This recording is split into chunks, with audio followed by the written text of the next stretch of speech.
What if I told you that certain completely normal bank account activities, things millions of American seniors do every single day, are quietly triggering IRS flags on your account, not because you did anything wrong, not because you are hiding money, simply because you did not know about rules that the IRS enforces but almost never explains to the public? I am going to show you 7 specific bank account moves that are putting seniors on IRS radar in 2026.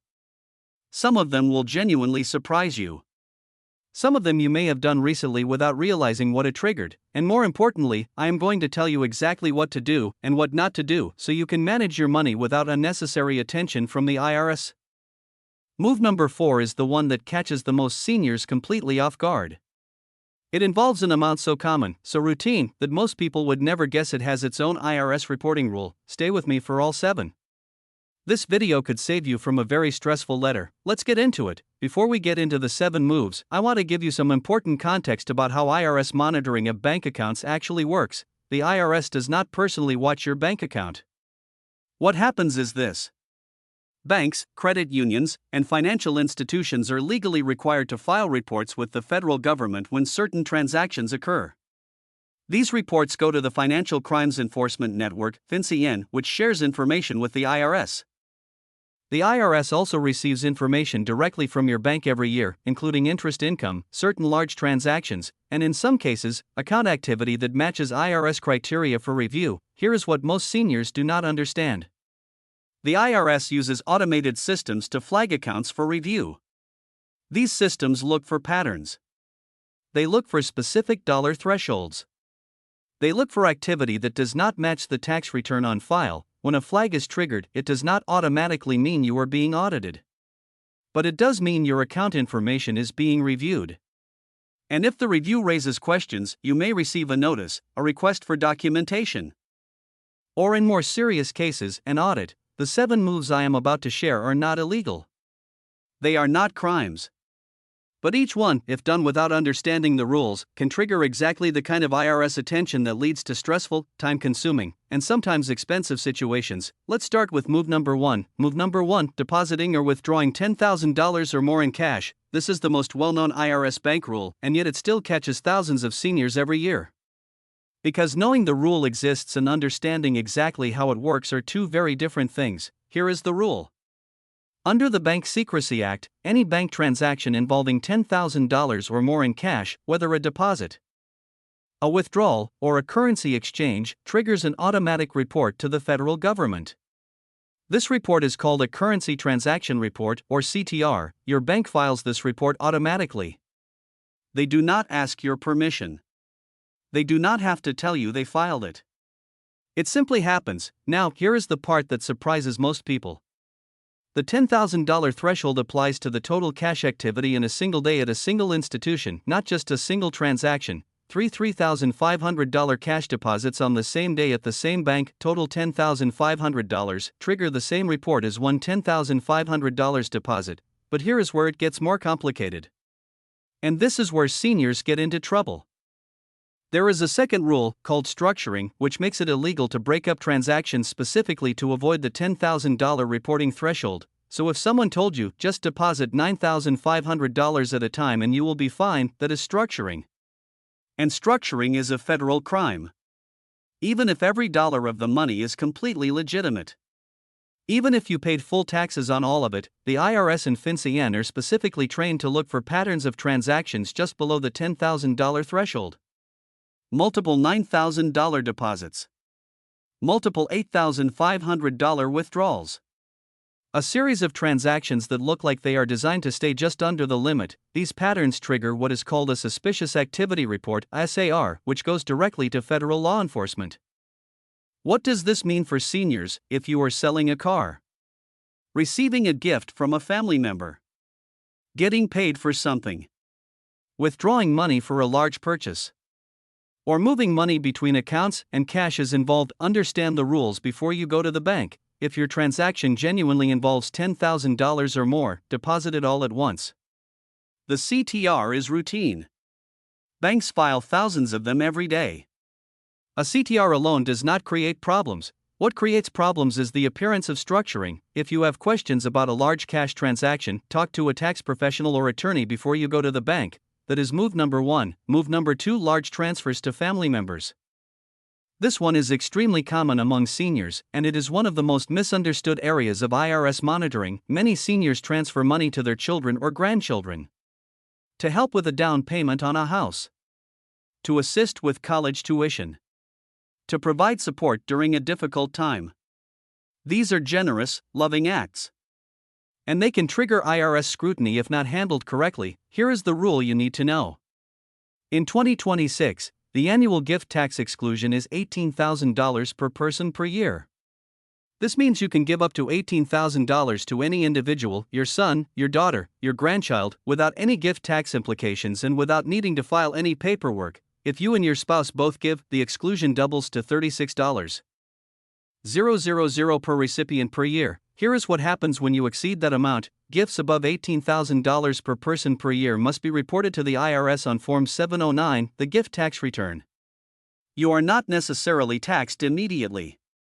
You have a lifetime gift and estate tax exemption of $13.61 million in 2026. But you must report the gift. The problem is that many seniors make large transfers to family members without knowing this reporting requirement exists. The transfer shows up in bank records. It does not appear on the tax return. The IRS flags the discrepancy. There is also a second issue.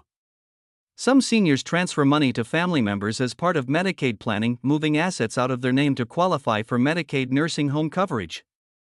The Medicaid system has a 5-year look-back period.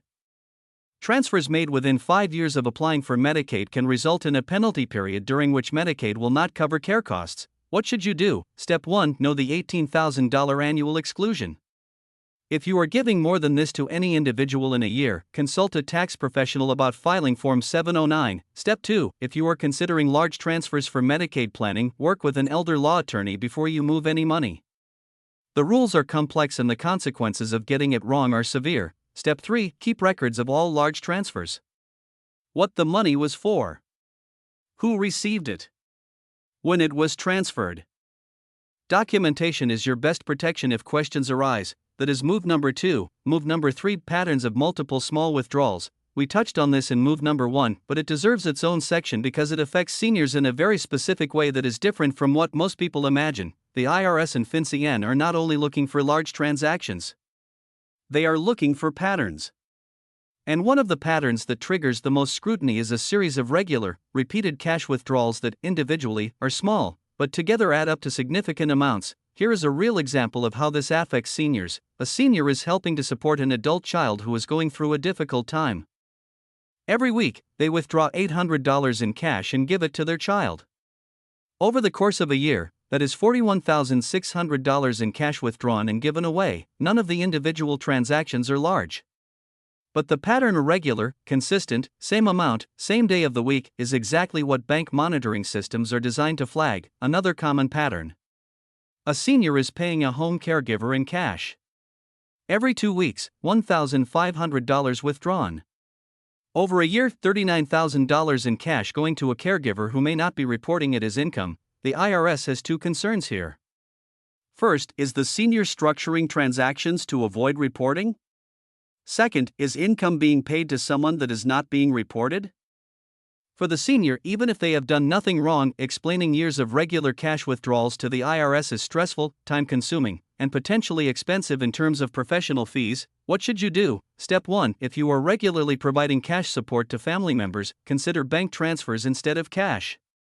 Bank transfers create a clear paper trail that shows exactly who received the money and when. Step 2. If you are paying a caregiver in cash, understand that if you pay any individual household employee more than $2,700 in 2026, you are required to withhold Social Security and Medicare taxes and file Schedule H with your tax return. Talk to a tax professional about your obligations. Step 3. Keep a simple written record of what your cash withdrawals are being used for. A dated note explaining each withdrawal, nothing elaborate, can be invaluable if questions arise. That is move number 3. Move number 4, the $600 payment app rule. I told you at the beginning that this was the one that surprises people the most.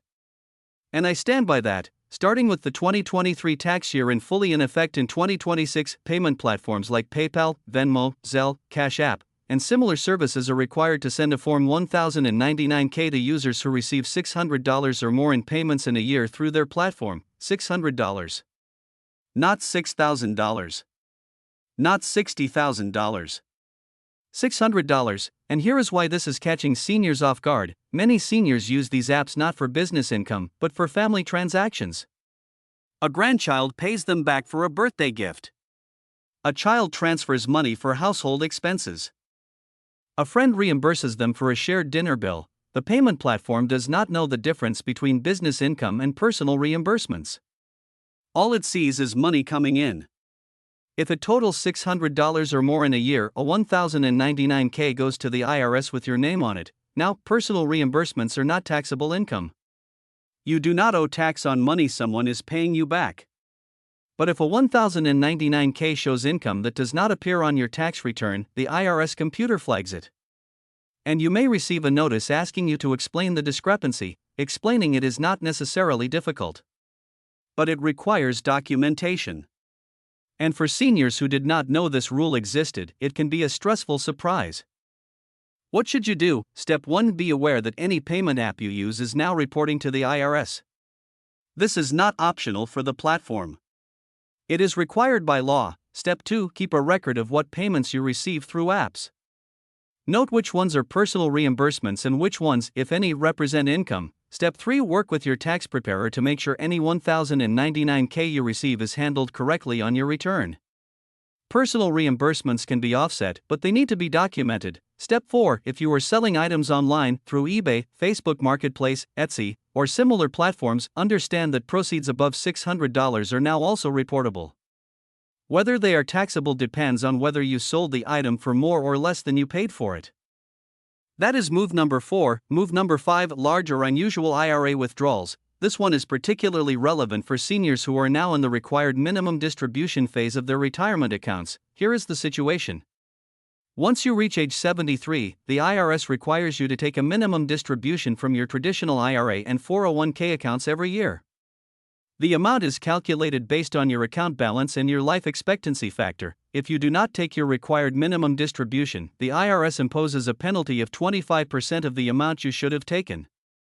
This is one of the most severe tax penalties in the entire tax code, but the IRS monitoring issue goes beyond just RMDs.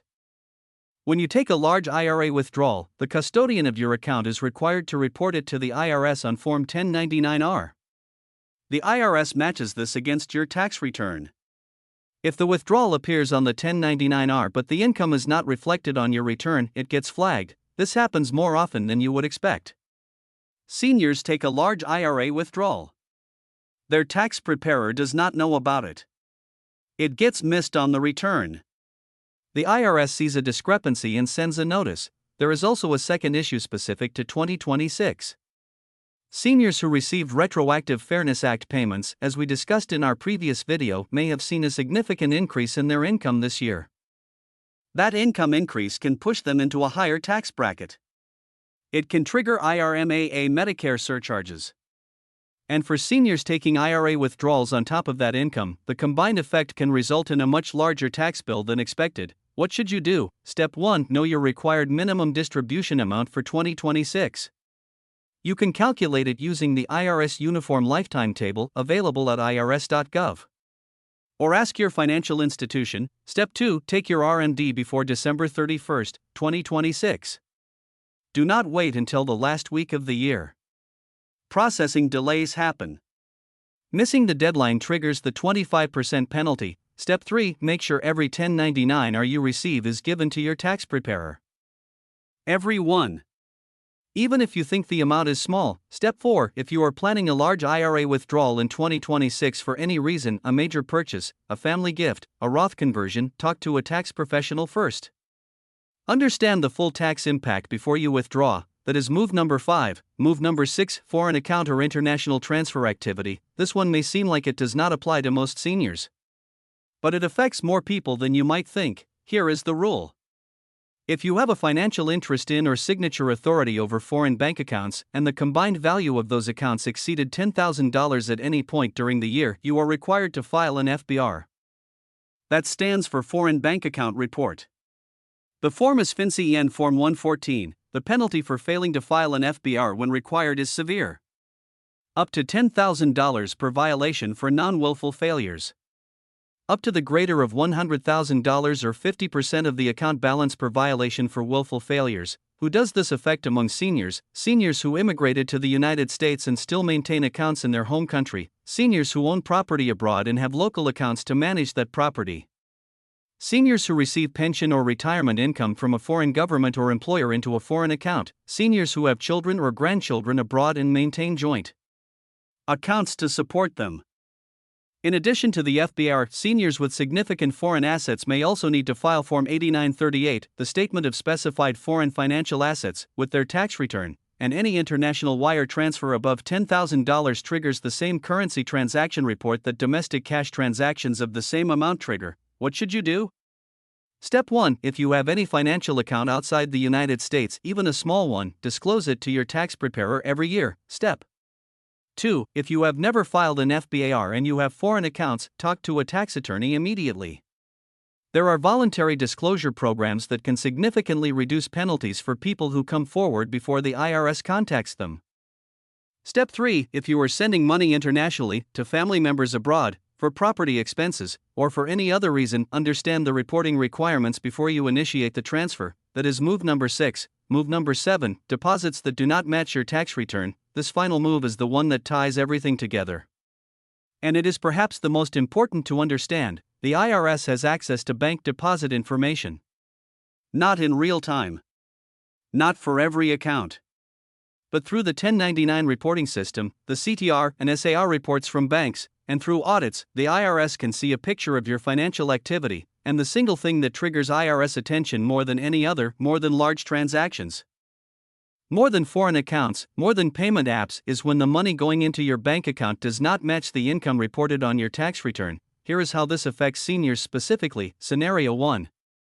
A senior sells a rental property and deposits a large amount into their bank account.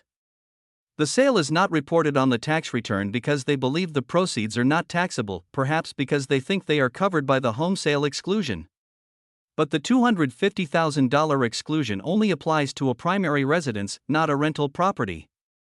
The large deposit gets flagged. Scenario 2. A senior receives regular payments from an annuity or pension and deposits them into their account. But they do not realize that a portion of these payments is taxable. The 1099 reports the full amount. The tax return shows less income. Discrepancy, flag. Scenario 3. A senior sells personal items, furniture, jewelry, collectibles over the course of a year for significant amounts. The money comes in through various channels. None of it appears on the tax return. A pattern of deposits with no corresponding income source, flag. Scenario 4. A senior receives regular cash from a family member for living support. This money is not taxable to the senior, it is a gift. But large regular cash deposits with no income source can raise questions. The common thread is this: the IRS is looking for consistency. Does the money coming into your life match the money reported on your tax return? When it does not, they want to understand why. What should you do? Step 1. You keep records of the source of every significant deposit into your bank account. What it was. Where it came from. Why it is or is not taxable. Step 2. If you sold property, assets, or significant personal items in 2026, make sure your tax preparer knows all of it. Even if you think it is not taxable, let your preparer make that determination. Step 3. Review your bank statements before you meet with your tax preparer. Look for any deposits that are not clearly identifiable income. Bring them up proactively. Step 4. If you receive financial support from family, keep a simple record. Not elaborate. Just a note of when and how much. If you ever need to explain it to the IRS, you want to be able to do so clearly and quickly. That is move number 7. Let's bring it all together. 7 bank account moves the IRS is flagging for seniors in 2026. Move 1. The $10,000 cash rule. Any cash transaction of $10,000 or more triggers an automatic report. Structuring transactions to avoid this threshold is a federal crime even with legitimate money. Move 2. Large transfers to family. Gifts above $18,000 per person per year require a Form 709. Medicaid planning transfers have a 5-year look-back period. Know the rules before you transfer. Move 3 patterns of small withdrawals. Regular, repeated cash withdrawals of similar amounts trigger the same suspicion as large transactions. Keep records of what the cash is used for. Move 4, the $600 payment app rule. PayPal, Venmo, Zelle, and similar apps now report $600 or more in annual payments to the IRS. Personal reimbursements are not taxable, but they need to be documented. Move 5, large IRA withdrawals. Every 1099 must appear on your tax return. Know your RMD amount. Take it before December 31st. Work with a tax professional on large withdrawals. Move 6, foreign accounts. If you have accounts outside the U.S. exceeding $10,000 total, you must file an FBR. The penalties for non-filing are severe. Move 7, inconsistent deposits.